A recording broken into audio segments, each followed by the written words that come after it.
ਵਾਹਿਗੁਰੂ ਜੀ ਕਾ ਖਾਲਸਾ ਵਾਹਿਗੁਰੂ ਜੀ ਕੀ ਫਤਿਹ। ਮੈਂ ਅਮਰਵੀਰ ਸਿੰਘ ਪ੍ਰੋਗਰਾਮ ਸੱਚੋ ਸੱਚ ਵਿੱਚ ਆਪ ਸਭ ਦਰਸ਼ਕਾਂ ਦਾ ਸਵਾਗਤ ਕਰਦਾ ਹਾਂ। ਅੱਜ 12 ਮਾਰਚ 2014 30 ਫੱਗਣ ਨਾਨਕਸ਼ਾਹੀ ਸੰਮਤ 545 ਦਾ ਦਿਨ ਹੈ।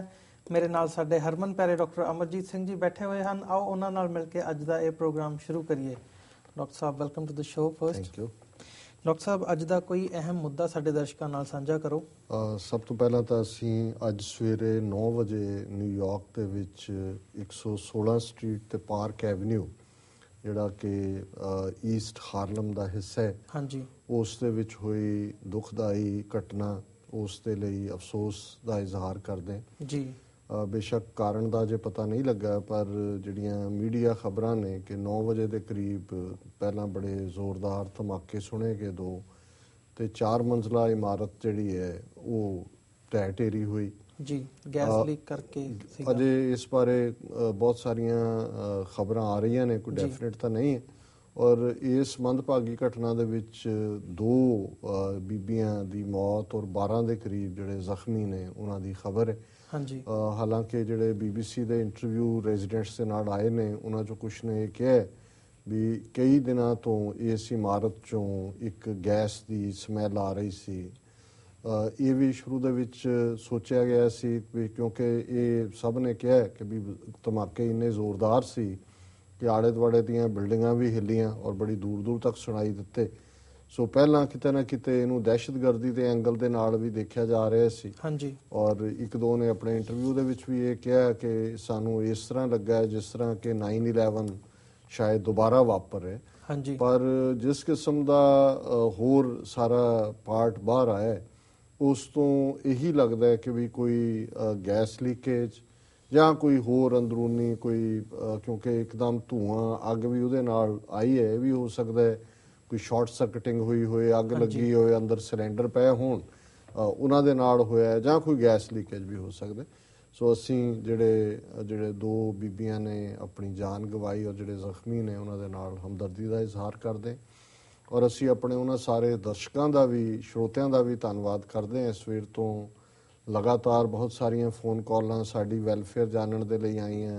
ਹਾਂਜੀ, TV 84 ਦੇ ਬਾਕੀ ਸਟਾਫ ਬਾਰੇ ਹਰ ਇੱਕ ਨੇ ਜਾਣਨਾ ਚਾਹਿਆ ਵੀ ਤੁਹਾਡੀ ਇਮਾਰਤ ਤੋਂ ਕਿੰਨੀ, ਕਿਉਂਕਿ ਬਹੁਤ ਸਾਰੇ ਵਾਕਿਫ ਨਹੀਂ ਨੇ ਨਿਊਯਾਰਕ ਦੇ ਮੈਪ ਤੋਂ ਜੀ। ਸੋ ਅਸੀਂ ਉਹਨਾਂ ਸਾਰੇ ਵੀਰਾਂ ਭੈਣਾਂ ਦਾ ਵੀ ਸ਼ੁਕਰੀਆ ਅਦਾ ਕਰਦੇ ਹਾਂ ਜਿਨ੍ਹਾਂ ਨੇ ਕਿ ਇਸ ਬਾਰੇ ਕੰਸਰਨ ਸ਼ੋ ਕੀਤਾ।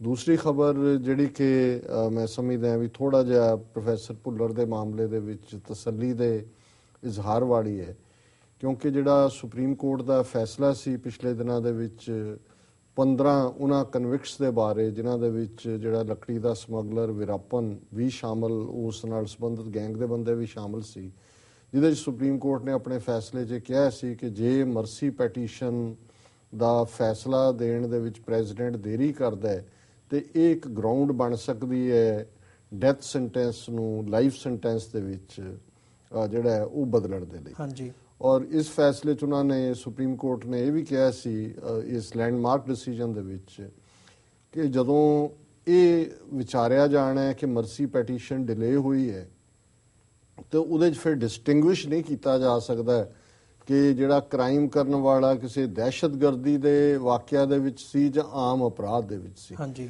ਸੋ ਇਸ ਫੈਸਲੇ ਤੋਂ ਬਾਅਦ ਸੈਂਟਰਲ ਗਵਰਨਮੈਂਟ ਨੇ, ਇੰਡੀਅਨ ਗਵਰਨਮੈਂਟ ਨੇ ਰਿਵਿਊ ਪੈਟੀਸ਼ਨ ਫਾਈਲ ਕੀਤੀ ਕਿ ਅਸੀਂ ਇਹਦੇ ਨਾਲ ਸਹਿਮਤ ਨਹੀਂ ਹੈ, ਔਰ ਉਹਨਾਂ ਨੇ ਰਿਵਿਊ ਪੈਟੀਸ਼ਨ ਦੇ ਵਿੱਚ 2 ਜਿਹੜੇ ਬੈਂਚ ਮੈਂਬਰ ਜੱਜਾਂ ਦਾ ਪੈਨਲ ਸੀ ਉਹਨਾਂ ਦੇ ਕਿਸੇ ਕੇਸ ਦਾ ਹਵਾਲਾ ਵੀ ਦਿੱਤਾ ਕਿ ਜਿਹੜੇ ਟੈਰਰਿਸਟ ਨੇ ਉਹ ਮਰਸੀ ਜਾਂ ਉਹ ਦਇਆ ਜਿਹੜੀ ਹੈ ਉਹ ਡਿਜ਼ਰਵ ਨਹੀਂ ਕਰਦੇ, ਔਰ ਸੁਪਰੀਮ ਕੋਰਟ ਇਸ ਫੈਸਲੇ ਨੂੰ ਰਿਵਿਊ ਕਰੇ ਜਿਹੜਾ ਕਿ ਸੁਪਰੀਮ ਕੋਰਟ ਨੇ ਦਿੱਤਾ ਹੈ। ਸੋ ਅੱਜ ਦੀ ਜਿਹੜੀ ਮੁੱਖ ਮੀਡੀਆ ਖਬਰ ਹੈ ਕਿ 3 ਜੱਜਾਂ ਦੇ ਪੈਨਲ ਨੇ, ਜਿਹਦੇ ਵਿੱਚ ਚੀਫ ਜਸਟਿਸ P ਸਾਥੀ ਸ਼ਿਵਮ ਨੇ, ਜਸਟਿਸ ਰੰਜਨ ਗੋਗੋਈ ਨੇ ਔਰ ਸ਼ਿਵਾ ਕੀਰਤੀ ਸਿੰਘ ਨੇ, ਉਹਨਾਂ ਨੇ ਇਹ ਜਿਹੜੀ ਰਿਵਿਊ ਪੈਟੀਸ਼ਨ ਹੈ ਸੈਂਟਰਲ ਗਵਰਨਮੈਂਟ ਦੀ ਉਹ ਰਿਜੈਕਟ ਕਰ ਦਿੱਤੀ ਹੈ। ਔਰ ਉਹਨਾਂ ਨੇ ਪਹਿਲਾਂ ਤਾਂ ਗਵਰਨਮੈਂਟ ਨੇ ਇਹ ਕਿਹਾ ਸੀ ਰਿਵਿਊ ਪੈਟੀਸ਼ਨ 'ਚ ਕਿ ਜੀ ਇਹਦੀ ਹੀਅਰਿੰਗ ਓਪਨ ਦੇ ਵਿੱਚ ਹੋਏ, ਕਲੋਜ਼ ਚੈਂਬਰ 'ਚ ਨਾ ਹੋਏ ਜਿਹੜੇ ਜੱਜਾਂ ਦੇ ਹੁੰਦਾ ਹੈ, ਉਹ ਵੀ ਉਹਨਾਂ ਨੇ ਰਿਜੈਕਟ ਕੀਤਾ।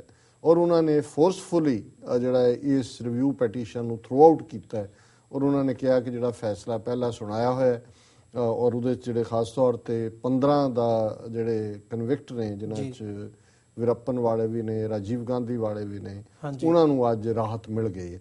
ਸੋ ਕਿਉਂਕਿ ਪ੍ਰੋਫੈਸਰ ਭੁੱਲਰ ਦੇ ਕੇਸ 'ਚ ਆਲਰੇਡੀ ਸਰਕਾਰ ਨੂੰ ਉਹ ਝਾੜ ਪਾ ਚੁੱਕੇ ਨੇ ਕਿ ਵੀ ਤੁਸੀਂ 27 ਮਾਰਚ ਸ਼ਾਇਦ ਉਹਨਾਂ ਦੀ ਡੇਟ ਉਹਨਾਂ ਨੇ ਫਿਕਸ ਕੀਤੀ ਹੋਈ ਹੈ।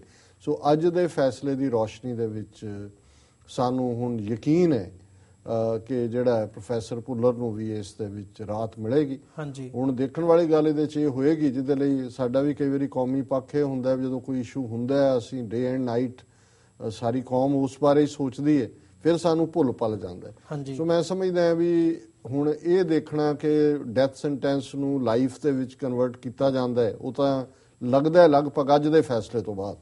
ਅੱਜ ਤੱਕ ਮੈਂ ਵੀ ਸ਼ੋਰ ਨਹੀਂ ਸੀ, ਮੈਨੂੰ ਇਹ ਲੱਗਦਾ ਸੀ ਕਿ ਵੀ ਹੋ ਸਕਦਾ ਹੈ ਭਾਵੇਂ ਚੀਫ ਜਸਟਿਸ ਜਾਂ ਦੂਜਿਆਂ ਨੇ ਇੱਕ ਹਾਂ ਪੱਕੀ ਫੈਸਲਾ ਦਿੱਤਾ ਹੈ, ਪਰ ਰਿਵਿਊ ਪੈਟੀਸ਼ਨ ਦੇ ਆਉਣ ਦੇ ਵਿਚਾਲੇ ਉਹਨਾਂ ਤੇ ਕੋਈ ਪ੍ਰੈਸ਼ਰ ਬਿਲਟ ਹੋ ਸਕਦਾ ਹੈ। ਇਨਰ ਏਜੰਸੀਆਂ ਜਿਨ੍ਹਾਂ ਦੇ ਵਿੱਚ ਖੁਫੀਆ ਏਜੰਸੀਆਂ ਨੇ, ਉਹ ਜੱਜਾਂ ਨੂੰ ਬਲੈਕਮੇਲ ਕਰ ਸਕਦੀਆਂ, ਔਰ ਹੁੰਦਾ ਉੱਥੇ ਬਹੁਤ ਸਾਰੇ ਫੈਸਲੇ ਜਿਹੜੇ ਸੁਪਰੀਮ ਕੋਰਟ 'ਚ ਵੀ ਨੇ ਉਹ ਅੰਡਰ ਪੋਲੀਟੀਕਲ ਪ੍ਰੈਸ਼ਰ ਬਦਲੇ ਵੀ ਜਾਂਦੇ ਨੇ। ਲੇਕਿਨ ਅਸੀਂ ਇਸ ਗੱਲ ਦੇ ਲਈ ਇਸ ਬੈਂਚ ਦੀ ਸਰਾਹਨਾ ਕਰਾਂਗੇ ਕਿ ਉਹਨਾਂ ਨੇ ਠੀਕ ਜਿਹੜਾ ਕਿ ਇਖਲਾਕੀ ਕਦਰਾਂ ਕੀਮਤਾਂ ਤੇ ਇੰਟਰਨੈਸ਼ਨਲ ਹਿਊਮਨ ਰਾਈਟਸ ਲਾਜ਼ ਦੇ ਥੱਲੇ, ਔਰ ਇਹ ਇੱਕ ਗਰਾਊਂਡ ਵੀ ਤਿਆਰ ਕਰੇਗਾ ਆਉਣ ਵਾਲੇ ਸਮੇਂ ਦੇ ਵਿੱਚ ਜਿਹੜਾ ਕਿ ਪੂਰੀ ਤਰ੍ਹਾਂ ਡੈਥ ਸੈਂਟੈਂਸ ਨੂੰ ਐਬੋਲਿਸ਼ ਕਰਨ ਦੀ ਲਾਈਨ ਜਿਹੜੀ ਹੈ ਉਹਦੀ ਡਿਬੇਟ ਨੂੰ ਗੰਭੀਰਤਾ ਦੇ ਨਾਲ ਵੀ ਲਏਗਾ। ਸੋ ਅਸੀਂ ਇਹਨਾਂ ਜੱਜਾਂ ਦਾ ਨੂੰ ਐਪਰੀਸ਼ੀਏਟ ਕਰਦੇ ਐਂਡ ਵੀ ਹੋਪ ਕਿ ਵੀ ਇਸ ਤੋਂ ਬਾਅਦ ਜਿਹੜਾ ਨੈਕਸਟ ਮੂਵ ਸਾਡਾ ਹੋਣਾ ਚਾਹੀਦਾ ਹੈ ਕਿ ਵੀ ਆਲਰੇਡੀ ਪ੍ਰੋਫੈਸਰ ਭੁੱਲਰ ਨੇ 18 ਸਾਲ ਪਲੱਸ ਜੇਲ੍ਹ ਕੱਟ ਲਈ ਹੈ। ਦਿਮਾਗੀ ਤੌਰ ਤੇ ਵੀ ਉਹ ਸਕਿਜ਼ੋਫਰੀਨੀਆ ਔਰ ਦੂਸਰੀਆਂ ਬਿਮਾਰੀਆਂ ਦਾ ਸ਼ਿਕਾਰ ਨੇ ਕਿ ਹੁਣ ਉਹਨਾਂ ਦੀ ਰਿਲੀਜ਼ ਹੋਣੀ ਚਾਹੀਦੀ। ਹੁਣ ਇਹ ਨਹੀਂ ਹੈ ਕਿ ਜੀ ਲਾਈਫ ਸੈਂਟੈਂਸ 'ਚ ਆ ਗਿਆ ਤੇ ਇਹਦਾ ਮਤਲਬ ਹੈ ਕਿ ਜੀ ਉਹ ਹੁਣ ਜ਼ਿੰਦਗੀ ਭਰ ਉੱਥੇ ਰਹਿਣ। ਸੋ ਅਸੀਂ ਸਮਝਦੇ ਹਾਂ ਕਿ ਉਹਨਾਂ ਦੇ ਕੇਸ ਬਾਰੇ ਜਿਵੇਂ ਜੱਜਾਂ ਨੇ ਐਗਰੈਸਿਵਲੀ ਇਸ ਪੈਨਲ ਨੇ ਐਟਲੀਸਟ ਪਿਛਲੀ ਆਪਣੀ ਪੇਸ਼ੀ ਵੇਲੇ ਵੀ ਹਮਦਰਦੀ ਦਾ ਇਜ਼ਹਾਰ ਕੀਤਾ, ਅਸੀਂ ਸਮਝਦੇ ਹਾਂ ਵੀ ਇਹ ਪ੍ਰੈਸ਼ਰ ਬਿਲਟ ਹੋਣਾ ਚਾਹੀਦਾ ਇੰਟਰਨੈਸ਼ਨਲੀ ਵੀ ਕਿ ਪ੍ਰੋਫੈਸਰ ਭੁੱਲਰ ਦੀ ਰਿਹਾਈ ਹੋਏ। ਔਰ ਅਸੀਂ ਇਸ ਮਾਮਲੇ ਦੇ ਵਿੱਚ ਜਿਸ ਤਰੀਕੇ ਨਾਲ ਉਹਨਾਂ ਦੀ ਸਿੰਘਣੀ ਸਾਹਿਬਾਂ ਨੇ ਸਬਰ ਦਿਖਾਇਆ, ਜਿਸ ਤਰੀਕੇ ਨਾਲ ਉਹਨਾਂ ਨੇ ਕੇਸ ਦੀ ਪੈਰਵਾਈ ਵੀ ਕੀਤੀ ਹੈ, ਕੈਨੇਡਾ 'ਚ ਰਹਿੰਦੇ ਆ ਕਿਰਤ ਕਰਦੇ ਆ ਆਪਣਾ ਉਹ ਜਿਹੜਾ ਗੁਜ਼ਾਰਾ ਵੀ ਤੋਰ ਰਹੇ ਨੇ, ਇਹ ਵੀ ਰਿਮਾਰਕੇਬਲ ਹੈ।